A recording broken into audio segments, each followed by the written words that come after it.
Okay. Okay. Cynthia Vance Richards. Yes. It is an honor to be able to sit down with you today and do a bit of an interview. So, we're going to start off with some questions. All right. Where did you grow up? So I was born in Chicago. Okay. And the reason, even though my parents were both born in Provo, well, they were born in Provo, but they were raised in Provo, and they met in high school at Provo High, actually. My dad moved to Chicago when he went to medical school. He went to Northwestern. And then when he was in, and then we stayed there. We lived in the suburb of Blue Island, Illinois, which is kind of south of Chicago. Okay. And then he set up a practice there. We lived in an old historic mansion. In fact, it's still in the historic register. Really? There in Blue Island, yeah. How many years were you there for? Well, okay, so I was born, so I'm the fourth of Okay. 6. Just trying to remember how many of us there are. I'm the fourth of 6, and I was born in 1948. Okay. And I only knew that house. And my dad had his practice in the front, porch area, had kind of a waiting room, and then we lived the back. But it was like a 3-story place. We had an attic where we used to hold ward functions and square dances and things like that. It was a big rec room. Uh-huh. And since it was built by of an earlier generation, there was a maid's quarters up there. Really? Yeah. So it was an intriguing place. And then the backyard had this hill slope thing, so it was great for sledding. And so me and my sisters. So I have 4 sisters and 1 brother. Uh-huh. Okay. So I had 3 older sisters. So when it came time to play bride, yeah, I was also bridesmaid, never a bride, but my mother had old lace curtains that she would give us as dress ups, Yeah. And so we go out on this backyard, and it sloped down the sidewalk, and there were 2 cherry trees, which in the spring, of course, flowered, and they were gorgeous. And at the end, there's this big brick fireplace patio area, and that was the wedding area. Anyway, so I just kind of remember playing bride with my sisters. That is so fun. And so I grew up there until I was almost 9. Okay. So these are early childhood memories. And what else did you guys do for fun? I mean, you played brides and bridesmaids. Yes. Who was the groom in these stories? I don't know. I don't think there was one. We just dressed up as brides. Anyway. And also, one thing I remember about Illinois was the fireflies at dusk time. So we didn't have fireflies here, but we did then. So that was kind of a childhood memory. I remember we had to go quite a distance to go to church, and so that was a car ride and stuff like that. But anyway, so the reason we moved back to Provo was because my parents, and this was in 1957. Okay. 1957, and I was almost 9, but my oldest sister was approaching college age, so my older sisters were, in their teenage, high school years, and my parents were getting older, and so it was decided that we would move back to Provo, so they could take care of their parents, and of course their academic goals for their kids were to go to BYU. Yeah. So we lived there, and then BYU was right there. That's perfect as you grow up into the college years. Yeah. So what was your relationship and your family's activity in the church like while you were in Chicago? You said you had to travel a ways to. Yes. So we did go to church, and attended everything. But I mean, and as far as my parents were active in the church, and then we moved back here, and but so you have to know there's a difficulty. Even though my father had been a bishop when he was young, there was a circumstance that happened that he became disfellowshipped. Oh.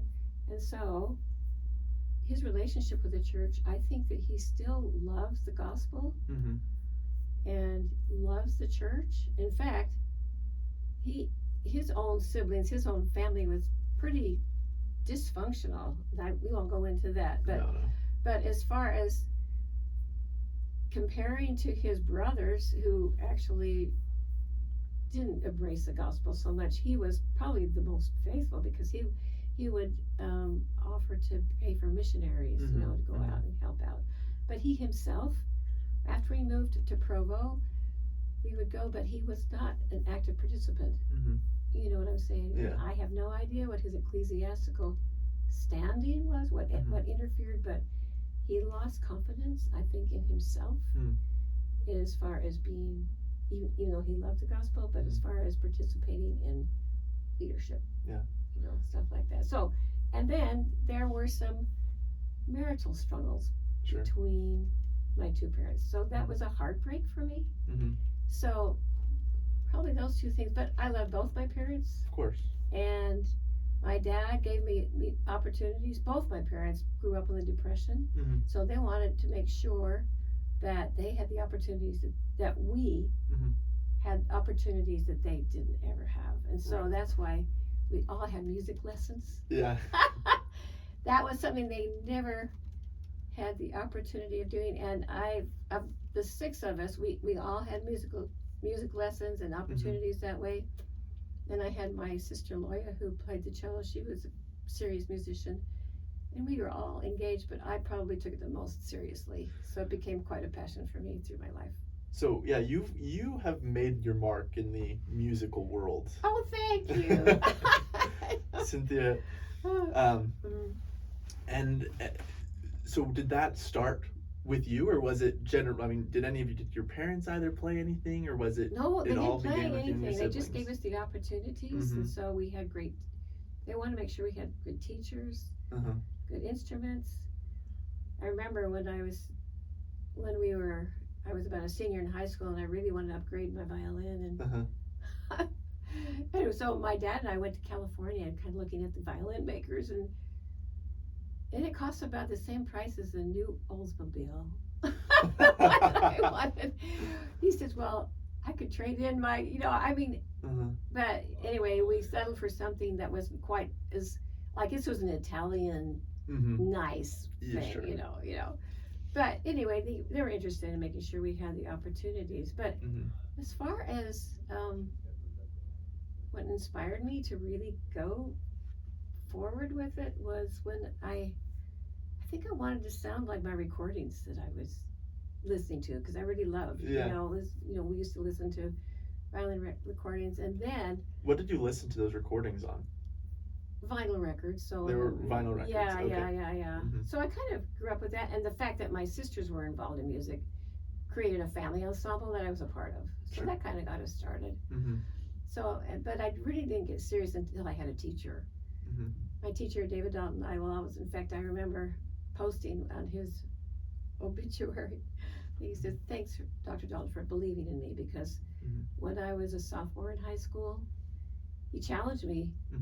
He says, you could do anything if you really practice. Okay, so he challenged me to practice 3 hours a day for a week and see what happened. And I did. I came back and I amazed myself. And so from then on, he helped me become a serious musician at that point. And then I went to Interlochen, and I was just so engaged in that world. I just really wanted to excel as a violinist, because the music really, it touched my heart, and I guess it touched my persona. Yeah, that is beautiful. What significant lessons did you learn growing up from both your teacher David and your parents? What things do you remember growing up that you took with you the rest of your life and lessons? Well, both my parents were very hardworking, and one of the things that I learned was a great interest in family history from my mother. In fact, she was kind of the collector of all, of the records. In fact, she was more interested in my dad's family history than probably any of his siblings, and so she got those records, and so she would pass on those stories, and she would make sure that we knew about them, and we all had copies. So I had a copy, so that was a great thing, and the family, the whole extended family, we, both my parents wanted, one of the reasons I think we came back to Provo too is because so we could get to know aunts and uncles and those families. So the majority of your family was here in Provo. Yeah. Okay. Well, or else they had, but yeah, the parents, it was kind of like coming home. And then you were 9 when you came over here to back to Provo. Do you remember what part of Provo you guys moved to, or? Oh yeah, because I grew up in Provo. I was just east of campus. Okay. BYU campus on the Tree Streets. Okay. So I grew up there until.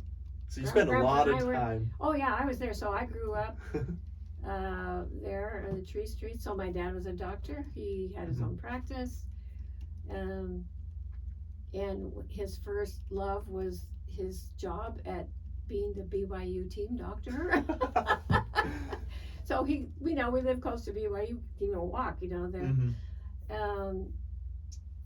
And so, so I was there through my teenage years, and so I had access. So when I was studying music, I just took from the BYU professors. Yeah. So that gave me, a good opportunity to sort of be in that world. In fact, I just wanted to just scrap my senior year in high school and skip it so I could just go on to college because I knew all those people. So it was part of that program. In those high school years when you were getting a little more serious about violin and all of these things, what did you do for fun? Like in your spare time when you had extra time, what did you do for fun? I don't know if I had any spare time. Because Really? I was practicing. I had friends, sometimes we would visit them and visit friends. But, to be quite honest, I was never really into sports, and that's nice because Grandpa wasn't either, so that we had that in common. We had that in common, and then we had our church. We go to our church activities, and a lot of times, though, I remember not having gone to girls' camp because I was at music camp, and they conflicted. So you see, kind of, I was really kind of focused. You're very focused on the music. On that aspect, but since I wasn't into sports, I think my dad tried to get me interested in some things, but it just never took for me. I think he even gave me golf lessons briefly. Really? Because he belonged to a Riverside Country Club, and so they had access to that, or tennis lessons, anything, but just never lasted very long. Okay. I'm just trying to think of what I did. Well, and my parents, we traveled a lot. Like every summer, we took a big trip somewhere, and like when we were in Illinois, Boston and Florida, and blah blah, and then we were back here, all the Red Rock country, and then the Seattle World's Fair. Anyway. Would you typically? Trips, and so we did that. Did you typically drive when you'd went on these big trips? Yeah, we did. So long. Yeah. So we. What kind of cars were you driving back then? Well, we had this great big DeSoto. I mean, it was and it had jump down seats, so they actually had 3 rows of seats. We have a picture of it. You look for the old DeSoto. That's where we went. That's where we traveled in, and so we could those jump down seats made it possible so you could set up a bed there if you needed to have kids lying around. Yeah. But I remember eating in the car, and those were good things. But I guess we, in spare time, of course, TV was coming on, and so we had some favorite TV shows we could watch as a family. Like, what was your favorite TV show? Like, I remember Bonanza was one. Bonanza? Did you know it was a cowboy show? And the world and Walt Disney World. I mean, when Disney had a TV show there. But even then, now we probably watch too much. We didn't need to. Yeah. Even then. So you practiced the violin a lot, and occasionally sat down and watched a show, and but traveled the world. We usually did it as a family. I don't think I ever watched it by myself. Yeah. And we of course didn't have the electronics then like we do now. So. Were you all? I mean, was your family dynamic pretty close? I mean, were you fairly well bonded? It sounds like you guys spent a lot of time together and you played together. Yeah, we did that. We did early on in family ensembles. But we kind of lived our own life. I think, as far as personally bonding, I don't think we were that close. I mean, interesting. We did our family, but not like I would do anything for you, sister. Like that. But I learned a lesson, I remember. And I think it's because my parents, they should have had us serve each other more. Okay. You know what I'm saying? I don't think that, everybody was so busy and finding, themselves, but that, because I learned one time when I actually did serve one of my sisters. Says, "Oh, no, I love her more since I just served her, and I kind of learned a lesson about that." But you know what? My parents didn't grow up in a society that was huggy. In fact, I don't remember ever being hugged by my mother. Really? Yeah, interesting, huh? Yeah, yeah. And that's why I didn't learn how to hug people till I was like in a people business. Yeah. Because it was kind of, and it occurred to me, that's just not something they did. Because I don't think my mother probably was never hugged by her mother. That is so interesting. Isn't that interesting? Yeah. How times change and cultures change. Yeah, and we were busy and we were trying but I think one of the driving forces for my parents was that they wanted us to have a good life as far as the opportunities of the world, and I do think, I mean, they did value their church membership. Yeah. As far as deep and the family history part of it, deep testimonies they were still working on, because they had some of the conflicts that they were still resolving. But as I was thinking about it, I was just thinking about Christ heals, and I'm thinking, I don't need to worry about them so much anymore. I used to worry about them. Really? As far as their relationship and their own peace of mind, and I think consequently I sort of grew up worrying. Yeah.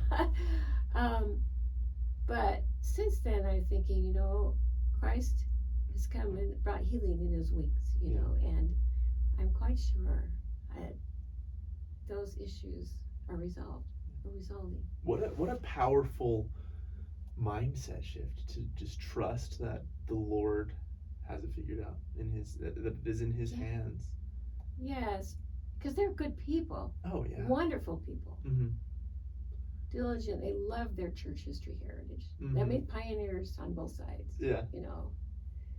They love that, and that was part of their their testimony, but all still working through their own personal struggles. But now I think I've resolved that I'm not worrying about them. Good. I'm honored to hear that. Okay, so we got to my teenage years. We've gotten to your teenage years. To me, it sounds like you really want to, and I'm super curious about Claude, how you met. Yes. The love of your life. I know. This is. How old were you when you met Claude? Okay, so we were in high school. I was probably about a junior in high school, and you were probably a senior maybe, or maybe it was before it. Maybe it was a year before that. I don't know. Okay. And we met on a double date. So I went out with his best friend, Paul Nibley, who's the son of Hugh Nibley. And so Paul and Claude were very close, and so he was taking out another gal. And since that double date, then Grandpa took me out. But not very often, because his self-esteem was kind of, as he said, I don't know if you remember me. My name's Claude Richards. What would you go? But we went out like on the high school dance, whatever. And then we just, from that relationship, it became more serious as we got interested in each other. And then, and I wasn't really aware of what was going on in his life at the same time. But his dad was an alcoholic, and he was just on the brink of, he was having a really bad crisis, and so his mom and they all had to go pick him up in place before he died. He was going through all this, but he didn't really disclose any of that while we went on our twice a year date. Yeah, the occasional. Whatever, but I did know that his mother liked me. But anyway, things came around. So by the time it came to his being called on a mission, we had developed a close enough relationship, and I think a lot of that relationship happened when we went to music clinic, because he was a French horn player, and we sort of became more acquainted. through our musical activities. So we also have that in common. Yeah. Being interested in that kind of music, you know. And his mother was a voice teacher at BYU, so she was in the music faculty. Yeah. So one of the cool things is that while he was on a mission, and we did write every week. Every week. We did. How long did it take for the mail to get to him? A couple of weeks, probably. But I remember writing on Sundays. I would write my letter to my missionary, but we still have those letters.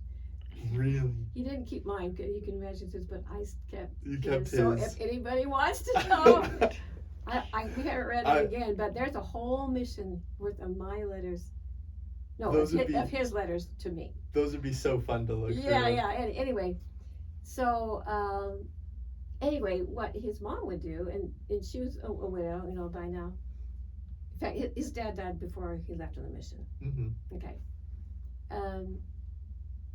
She would, since we were both in the music department there at the HVAC, she would sometimes invite me to go to a concert with her. Sure. And she'd also invite me to some family activities, so I knew she liked me. And this was all while he was on his mission? Yeah. Correct, okay. I guess, and one of the things that attracted me to Claude was that he just treated me so special, and as our relationship grew, he just really felt like he really liked me so well. I guess I'm a words of affirmation kind of a person, so he just said all the right things and just made me feel wonderful. So I thought, you know, anybody can make me feel that good about myself. I knew he'd take good care of me, you know. And so I didn't officially wait for him, even though we were writing. Because if somebody asked me out, I'd go out on him. But comparison, I didn't have any kind of relationship that was quite equal to that. And I mean, there were other things that attracted him to me besides just how it made me feel about myself. Like what? Well, like the diversity of his talents. You know, like, you know, Grandpa, he can do anything. You know, he can build anything, and he just jumps right in and fix anything, and has interest in aviation. Of course, he inherited from his dad. So those are all things that were really cool. I thought different from what I knew, but I appreciated his wanting to become knowledgeable and expertise. And boy, since then, his efforts at learning things to help make my life possible in my music world, I've really appreciated. So I mean, I feel like we've really been a team because of how we work together and different things. But going back to, so after the mission, and we've been writing, I mean, since we wrote every week, our relationship developed, you know, through that, even though it seems like it'd missionary. Be difficult for it to progress or to develop overseas like that. But I love that. I love that you guys wrote every single week. How powerful that is. I've never heard of that. And because usually when people write and then the relationship fizzles for whatever reason or whatever. They come back and realize they didn't really like each other all that much. They just like the letters. Yeah. But he comes home. Yeah, so he came home and I had just gone on a semester abroad to Salzburg, Austria, with a BYU group. And that last 6 months, or let's see, I guess we went in January. He came back in May or June, and I came back about 2 weeks later, something like. I mean, he came home before I did. But while I was gone, during that semester abroad, I studied violin with the top guy at the Vienna Academy. So the violin professor at the Vienna Academy would come to Salzburg to teach his students once a week. And fortunately, I was given that opportunity that I became one of his students. And I learned so much.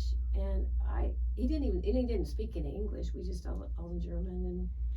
And were you able to, how much German? So I could understand more than I could say, you know. Okay. I could speak, but I could understand what he was getting at, and I learned so much about technique and just things that I've used ever since. And I thought, even though I had BYU professors and, you know, they were okay, but I was looking for somebody who could really launch me to a place of excellence, and he was the guy. And he was speaking a different language from you. Yeah. Other than, I guess, the language of music. Yeah, language. And his other students there, I could see how they were excelling, and I wanted to be like that. Yeah. And so, as it turned out, he gave me, when it came to the end of the semester, he accepted me to come and be a part of his class at the Vienna Academy Mm-hmm. afterwards, in the semester. So I was admitted to become a student of his. Mm-hmm. I guess for the next fall or whatever, what is to be a student of his. Sure. But of course, I came home 2 weeks after Grandpa came home, and this was the summer of decision. Yeah. So this was difficult because here I had just been accepted. I mean, this is my dream. I wanted to be a violinist. I wanted to really excel. And in the music world is pretty competitive. It's like, and it's hard to overcome that, because you want to be the best, or you have to compete for positions by being the best or excelling and doing that. So that was sort of, kind of a pressure that I was feeling. But our relationship was such that, and we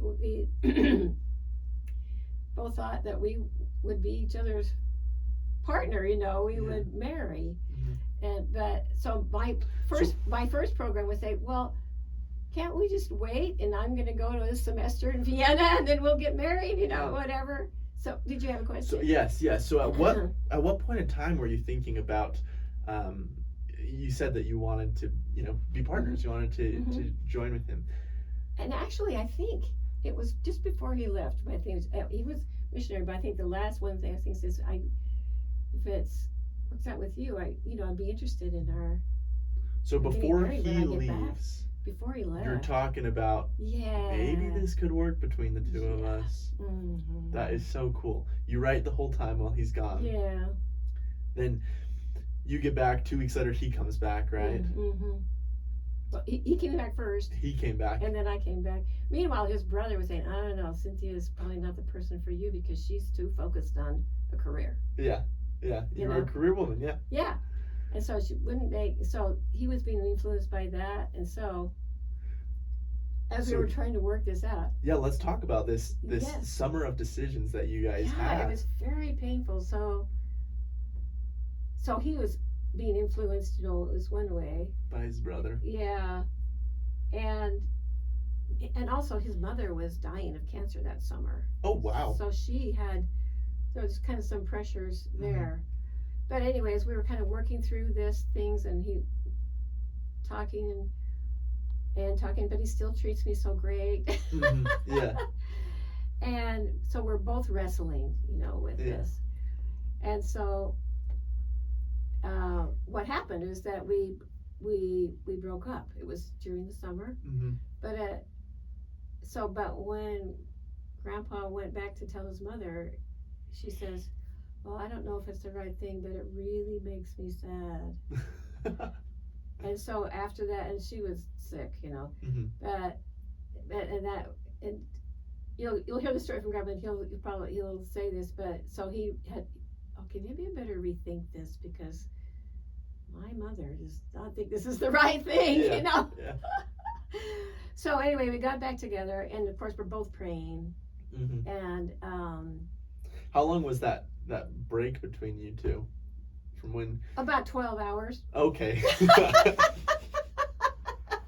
It was quick. Yeah, okay. So he thought again, and meanwhile I'd been praying, too, about that. Well, what should I do? I've got this opportunity to go back, blah, blah, blah. But then the thought came to me as I was praying. So,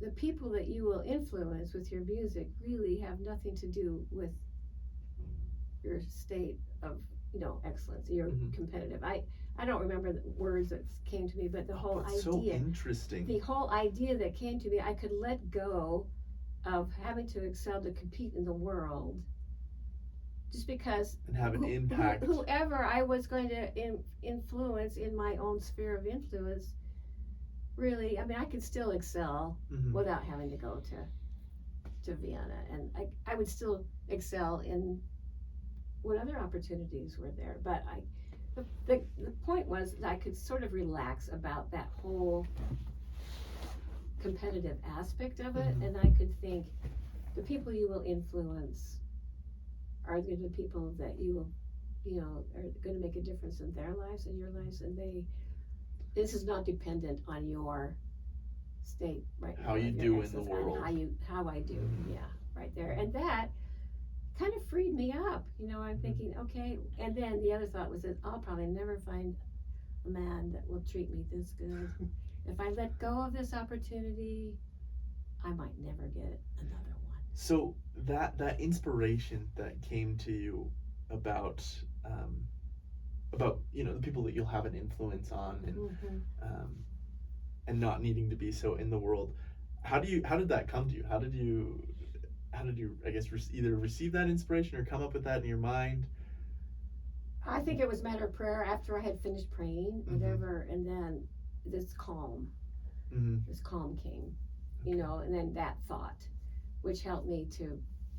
So it was a matter of, I think, after prayer, and maybe confirming through that day, whatever, say this is probably the right thing for me to do. Would marry this fine young man, raise a family, and to be quite honest,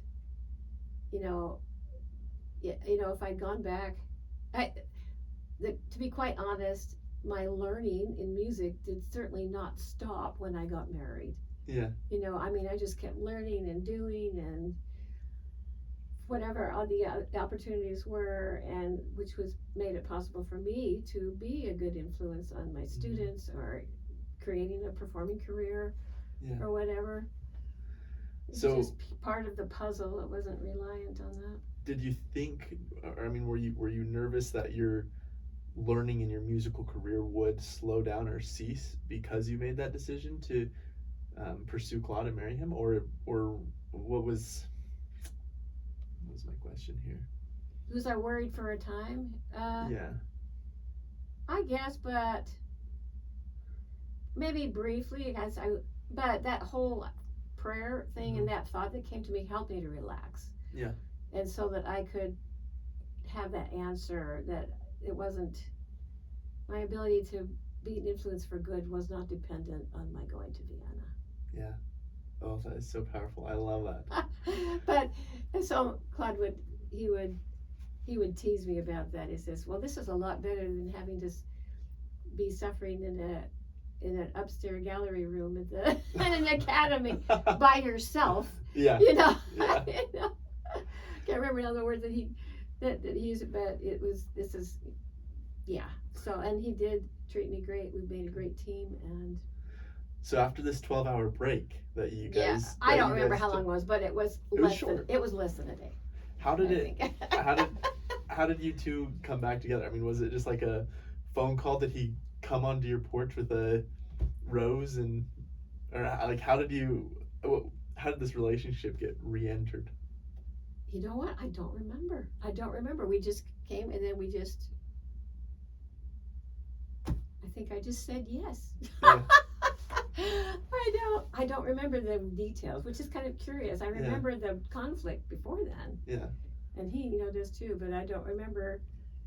And the conflict, I'm sure, was very difficult. Yeah, so that was, but how we got it resolved, came together. Well, he did bring me flowers several times, but and he would also call me, and he would still write me notes. He wrote me a lot of notes and called me the flower of the Rocky Mountain West. And so the flower of the Rocky Mountain West. Yes, and so you can see.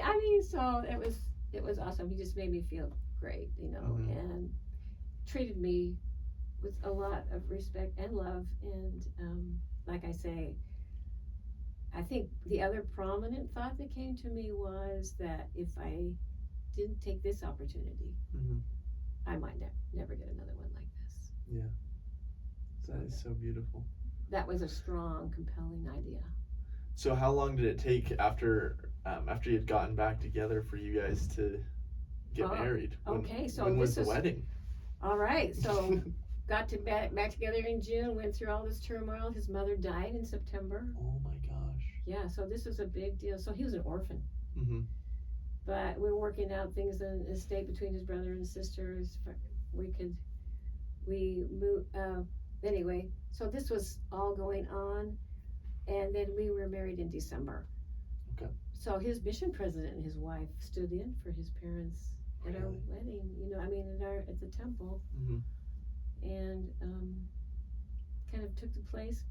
Their orphan missionary. He was a wonderful mission president, Mm-hmm. Lloyd Hicken, and he was there at our wedding in Manti. So it was pretty quick. So you guys got sealed in Manti. That is something that sticks out to my mind because that's where Really? my parents got sealed, right? Yes. Yeah, we were there. I hope you were there. I've got pictures of that. Yeah. That is right. Mm-hmm. Do you remember what room in the Manti Temple you guys got sealed in? Because it wasn't the upstairs up the circular. Not up the circular stairs. It was more in the. I think it was one of those ceiling rooms, kind of off to the side. Okay, I'm just curious because I know my parents were up the stairs, and so. Yeah, I think you're right. Same building, right. But wow, what a special experience. So, you got married. Mm-hmm. How long was your engagement? What was the timeline? So in June, you guys had a little. Well, that was it. June, 6 months. I You had a mean, June to break. December. Mm-hmm. And in that time, you got engaged, and was it after that break that you pretty much had decided, yeah, I want to marry him, or was it later on that decision was made? I mean, during the break of when? Oh, you mean when we broke up? Yeah. 12 hours or whatever 12 it hours? was. I think we made the decision probably shortly thereafter. But it's interesting. I wonder if Claude would remember what the details are better than I do. Yeah. I think it was just something that was going to be understood or was going to happen anyway, so we didn't really remember the details. It just progressed, and anyway, it was great. That's wonderful. How? So I kind of want to ask you a little bit about your early married years now. Okay. I'm a little bit curious. You guys got married in December. Yeah. His mission president and wife stood in the wedding. Oh, and I should tell you, a week after we were married, I had to leave for a symphony tour. Really? So I was gone for a week. Because I was still in school. It was the BYU Philharmonic. And I think I was the concertmaster then. So anyway, I left. So that was a tough week. Oh, I'm sure. Being right after your wedding. Yeah. Did you guys go on a honeymoon after you? We did. Married? We went to Disneyland. You went to Disneyland? Mm-hmm. Really? That's awesome. I remember having my first taco on our trip there. We had everything's like my mother. She never made tacos. I mean, that was really. That was not. Yeah, those days mostly American meals, you know. So I thought, isn't that funny? I would remember that. Yeah, you remember the tacos. My first taco on my way to Disneyland. How special. I love that. I love that. So after you guys had gotten married, how long was it before before Becky came along? And what was the timeline as far as the two of you? You're living in Provo, right? Right. We're living on Briar Avenue, but at his mom's house in the basement. We had a family living upstairs, so we had that income from the rental upstairs. While we lived in the basement, had to sort of make a makeshift kitchen down there. So that was December. Becky was 69. So Becky was born in April of 71. Okay, cool. So there was a little bit of a time, and we were kind of worried about what's it going to take to get pregnant here. Yeah, interesting.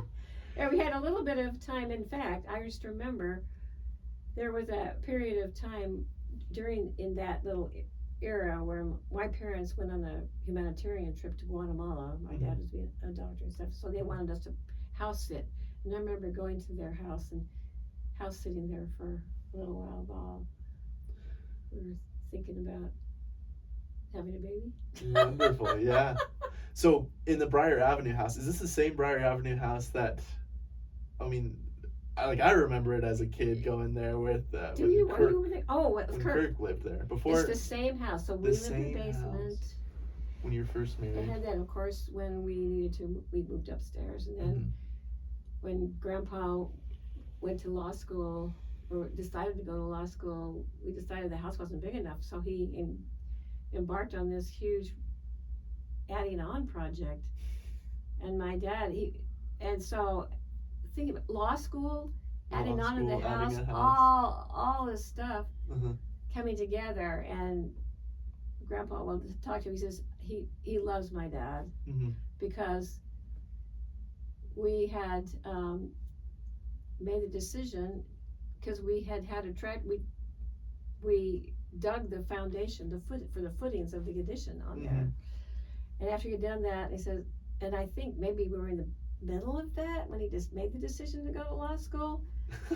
And then my dad had Wednesdays off, and the first Wednesday when he had made the decision, my dad showed up in his overalls and a shovel, trying to help us, knowing that somebody else was going to help with this whole process on here. So that was a big deal. And we already had 3 children when you started, and I was teaching a lot of lessons.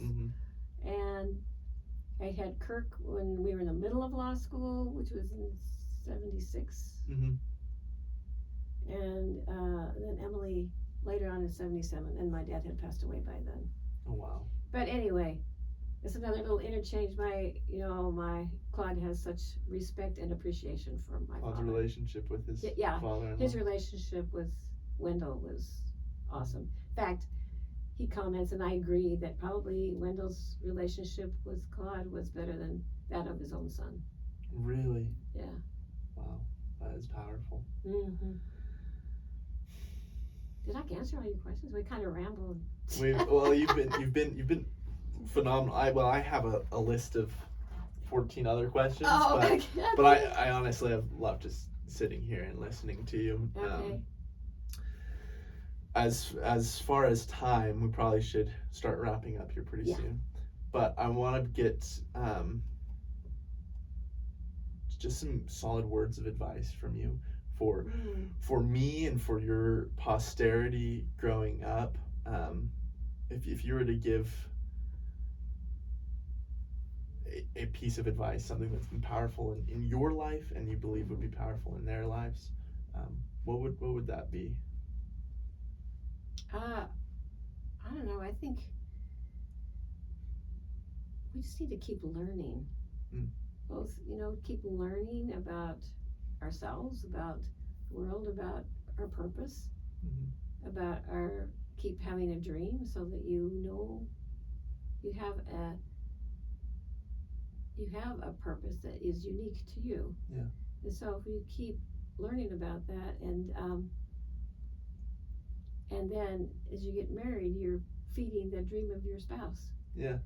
So you're helping each other in raising a family. So I think that learning about what is important to you, not that everything has to be important to you, but and learning about the gospel, learning about Christ, about learning about who he is and what he's done, and how he can help, how he can heal. Yeah. I think that is one thing. Learning. I love that. I think one of the things of, reading books, of course, and scriptures is how we learn, but there's just so much to learn. It's just so hard. You mentioned feeding the dreams of your spouse. If we can take a minute just to step into that. What does that mean to you? How did that look between you and Claude? How did you feed his dreams? How did he feed your dreams? What does that mean to you? Well, as far as feeding my dreams, he appreciated when I needed assistance. I mean, he's been a willing music transcription slave. And helping me. I mean, he's devoted, I don't know how hundreds of hours, I don't know, thousands of hours to help me in my projects. And I remember the summer that I was getting ready to play the Tchaikovsky Violin Concerto, all 3 movements with the Utah Valley Symphony, and all these little children. So I would practice with my own children in the mornings. Then I would teach other people's children in the afternoons. Then I would do my own practicing in the evening. I mean, that required... That's a couple of hours a day, right? That required a lot of patience that summer. I just remember that. Is this crazy? But anyway, so he was very supportive of my, my interest in, my talents and abilities. And I've always appreciated his interest in aviation. And if he wants to go to the Air Museum, or, or Sure. I'd go with him, or his pursuit of a pilot's license. Go, do that, even though, please keep him safe, Yeah, lots of prayers. And other things. Fortunately, we've both had a keen interest in family history. So the fact that we've taken a couple of trips finding out that our ancestors actually knew each other and baptized each other into the reorganized church or whatever, the ones who stayed in Iowa and did not come to Utah. Yeah. We learned so much about churches. So that's been bonding, and it's just been a wonderful, to feed one another. Common interest that say, oh, well, how did you find this? Or how help me find this? Or how we just kind of explore together on how that whole thing, comes together. So that's been a great. And I'm going to say, I don't know about his, but he wanted to be a good provider, and he knew that being a family history consultant probably wasn't going to do it. Yeah. So he went to law school. Yeah. Not that he wanted to be a lawyer, but he wanted to understand how the world thinks so that he could, tap into that and be able to provide a living too. So, but I don't think as far as his purpose was concerned necessarily was tied up in that, or even his career as a county assessor, but it did provide us, with a good living, and we were able to provide music education for our children and instruments and all that stuff, and his love for his family and for me. He's willing to do stuff that maybe he wasn't even wasn't maybe a career, although he was proud of the fact when he was the assessor, he was one of those, when technology and computers was coming on, he was instrumental in creating that whole system of in the assessor's office, being put that all together. So but maybe maybe I should have been more supportive in other areas as much as he has been of mine. But anyway, I am grateful for the things we did have in common that we could join together and celebrate. Grandma, you're I love your relationship and your what's the word? Now I'm blanking. The example that you have given to me and to your kids is powerful, and it has been an honor to sit down and chat with you and listen to some of the stories that you have, Grandma. Thank you. And I'm incredibly grateful for your influence in my life. Oh, well, thank you. That's nice to know, because sometimes you wonder, I don't know if I'm helping anybody. So there are those moments when you sure. wonder. I feel like we all go through moments where we doubt ourselves, and I think it's important to understand that we all have a significant impact on one another, and it's important that we strive to make it a positive one. Yes, thank you. So I'm glad to know that I have been a source of nourishment in one way or another. Thank you, Grandma. Thanks for sitting down with me. It's been good. Thank you, Spencer. This has been fun.